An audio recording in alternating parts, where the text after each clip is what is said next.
What's the scariest moment of your life that no one believes actually happened? 1. The man in the window. When I was 12, my bedroom was on the ground floor of our old farmhouse. My bed faced a window that looked out into the backyard. We didn't have neighbors for half a mile in any direction, and the only light came from the moon. One night I woke up around 2 in the morning to the feeling that someone was watching me. At first, I thought it was a dream, but when I rolled over and looked at the window, I froze. A man's face was pressed against the glass. He wasn't moving, wasn't smiling, just staring. I couldn't even scream, I just froze. Then he lifted his hand and slowly dragged his fingers down the window, leaving streaks in the condensation. I remember hearing the faint sound of him breathing through his nose. I finally screamed for my dad, and the second I did, the man disappeared. My dad ran outside with his shotgun, but there were no footprints in the dirt, no broken branches, nothing. The ground was soft that night, it had rained, so there should have been prints. But there weren't. No one believed me. My parents said I'd had a nightmare. But I'll never forget that face, pale skin, dark eyes, and a look that was neither angry nor happy, just empty. A few years later, we found out that 2 towns over, a man had been breaking into houses to watch people sleep. He was caught after a family dog attacked him. The police sketch looked exactly like the face I saw in my window. __. 2. The car that followed me. I was 16 and walking home from a friend's house just after sunset. We lived in a small town where everyone knew everyone, and it felt safe enough to walk alone. About halfway home, a car started driving behind me, matching my pace. At first, I thought it was a coincidence, but every time I crossed a street, it turned too. I walked faster. The car slowed down. Eventually, I cut through a park, thinking they'd keep going, but they didn't. They parked near the edge and turned off the headlights. I could hear the engine still running. I ran the rest of the way home, heart pounding so hard I thought I'd pass out. I told my parents, but they didn't believe me. They said I was paranoid and probably just imagined it. A week later, a girl from my school went missing on her way home, the same route I took. The only witness said she was last seen near the park, being followed by a dark blue sedan. The police never found her or the car. To this day, I can't walk anywhere alone at night. I know what I saw. I just wish my parents had believed me. __. 3. The shadow in the woods. I grew up in rural Oregon, surrounded by forest. Our property backed onto a huge stretch of woods that my friends and I loved to explore. We knew every trail and every tree. One evening, right before sunset, I was walking back from a creek when I heard someone calling my name. It sounded like my mom, but it was coming from deep in the woods, the opposite direction of our house. I froze. The voice called again, softer this time, still using my full name. Something my mom never did unless I was in trouble. I turned around to go home, and as I did, I caught movement in the trees, a tall, thin figure stepping between them. It was completely black, like a shadow, but solid. The air around it felt heavy, like everything had gone silent. I ran as fast as I could. When I got home, Mom was in the kitchen, completely normal. She hadn't left the house all day. She said she never called me. For years, I convinced myself it was my imagination, maybe an echo or some weird sound trick. But when I was in my 20s, I read about a local legend, something the older folks called the mimic. They said it hides in the woods and calls your name to make you come closer. Now when I visit home, I stay out of those woods, even during the day. __. 4. The hospital room. When I was 21, I worked as a janitor in a small town hospital. My shift ran from 11 p.m. to 7 a.m., the graveyard shift.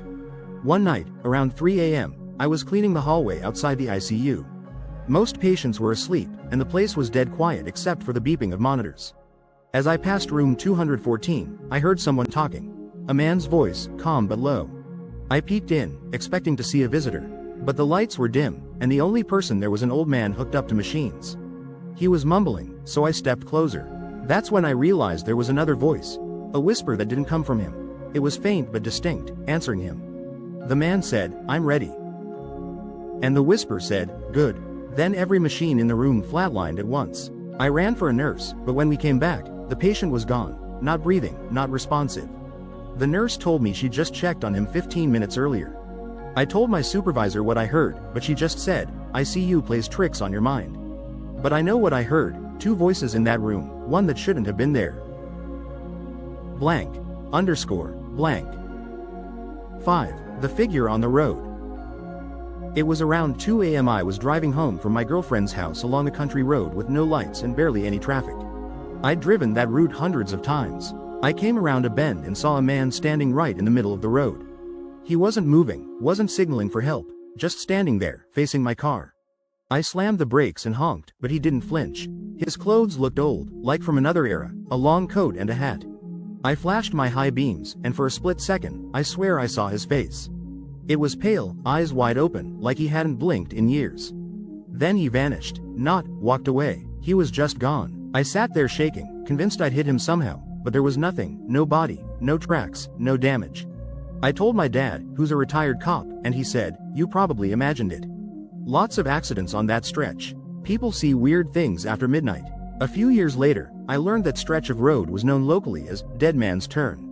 In the 1950s, a man was hit and killed there while changing a tire. Drivers still report seeing him sometimes. No one believes me, but I know what I saw. Blank. Underscore. Blank. 6. The babysitter call. When I was 15, I babysat for a family who lived down the street. They had 2 little boys, ages 5 and 8. It was an easy job, snacks, bedtime, TV. That night, after the kids were asleep, the house phone rang. It was a landline, no caller ID. I picked up, and a man's voice said, "Check on the boys."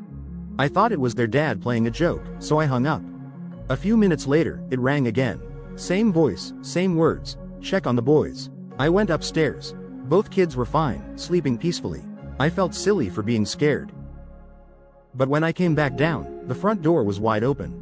I locked it immediately and called the parents. They told me to stay calm, they'd be home in 5 minutes. When they pulled in, I was crying and shaking. Their dad searched the house but didn't find anyone. The next morning, police showed up asking questions. Apparently, another babysitter in the area had reported similar calls earlier that week, and the same night, someone's garage window had been found broken a few streets over. They never caught anyone. My friends still joke about it being a prank, but I've never babysat again. Blank. Underscore. Blank. 7. The locked room. When I was a kid, my grandparents had a big old farmhouse with a door at the end of the upstairs hallway that was always locked. My grandma said it was for storage, but I never saw anyone go in or out. One summer, when I was 10, I woke up in the middle of the night to the sound of humming, like a woman's voice, soft and slow, coming from that room. I got up, tiptoed down the hall, and saw light shining from the crack under the door. The humming stopped as soon as I got close. I tried the handle, still locked. The next morning, I asked my grandma about it. She went pale and said, "Don't talk about that room." Years later, when I was in my 20s, my dad finally told me the truth. The house used to belong to a couple in the 1940s, and the wife had died giving birth in that very room.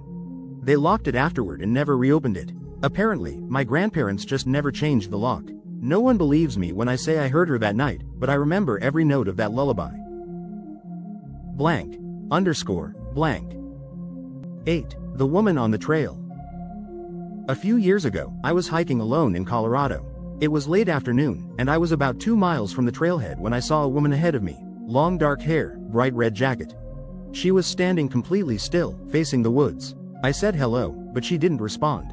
When I got closer, she turned around, and I saw that her eyes were closed.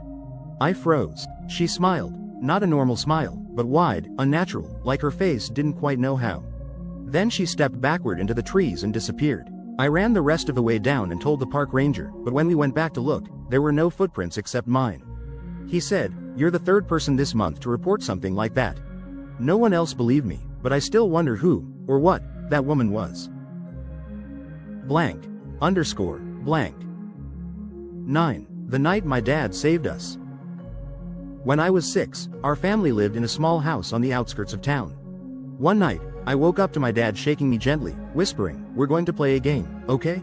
Stay quiet." He carried me outside to the car where my mom was already sitting, holding my baby sister. We drove off without any lights on, just the moon illuminating the road. I didn't understand what was happening until the next morning, when the police were at our house. Someone had broken in that night. The back door was kicked open, and muddy footprints led down the hall toward our bedrooms. The officers said whoever it was had been inside while we were sleeping. My dad told them he woke up to a sound, like breathing, coming from the hallway. When he got up, he saw a man's shadow standing outside my room. He didn't wait, he just grabbed us and left. They never caught the guy, and my parents never talked about it again. To this day, no one outside the family believes it really happened, but I'll never forget the look on my dad's face that night, pure fear. Blank. Underscore. Blank. 10. The thing in the lake. When I was 17, my friends and I went camping by a lake. Around midnight, we were swimming when something brushed my leg underwater. I thought it was a fish until something grabbed my ankle, hard.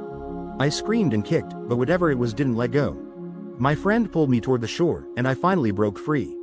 My leg had a perfect handprint-shaped bruise for weeks. We thought maybe it was a branch or seaweed, but the next morning we found drag marks on the shore, deep ones, leading from the water to the trees.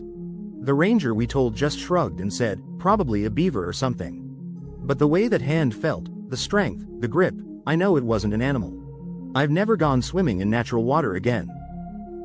And that's the video. Thanks for watching. Hope you enjoyed hearing what Reddit had to say. Now tell me in the comments, what's the scariest moment of your life that no one believes actually happened? I'll see you in the next one.